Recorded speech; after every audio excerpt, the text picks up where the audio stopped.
ఏమన్నా అరేంజ్ చేయడం తిండా, డ్రగ్సా, మందా, గంజాయా, సిగరెట్ల, ఫోనా ఇట్లాంటిది ఎవరు చేయగలుగుతారు?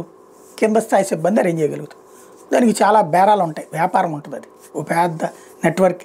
ప్రతి జైలు దగ్గర ఈ కథ నడుస్తూనే ఉంటుంది. అయితే సిన్సియర్ అధికారులు వచ్చినప్పుడు అధికారులకి ఏమన్నా వీళ్ళు వాటాలు ఇస్తారా? కుదరదు. ఎందుకంటే అధికారులతో మేనేజ్ చేయడం సాధ్యం కాదు. అలా కుమ్మక్క అయిపోతే అసలు గొడవే లేదు. ఇప్పుడు రవికిరణ్ అనేటటువంటి జైళ్ల శాఖ అధికారి నిరంతరం పత్రికలకి ఒక బకరా.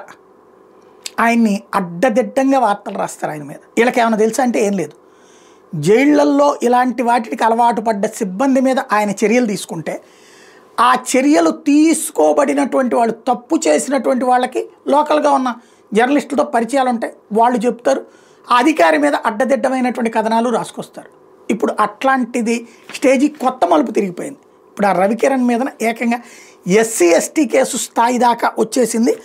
కోస్తా రీజియన్ జైలు శాఖ డీఐజీ రవికిరణ్ తనను కులం పేరుతో దూషించారంటే అప్పుడు విశాఖ కేంద్ర కారాగారం సూపరింటెండెంట్ కిషోర్ కుమార్ పోలీసులకు కంప్లైంట్ చేశారు.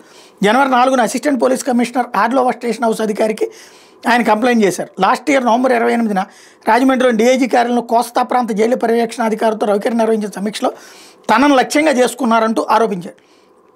తర్వాత కూడా డీఐజీ ఛాంబర్కి పిలిపించి జైలుకి సంబంధించిన పత్రికల్లో ప్రచురితమైన కథనాల మీద ప్రశ్నించారని చెప్పుకొచ్చారు.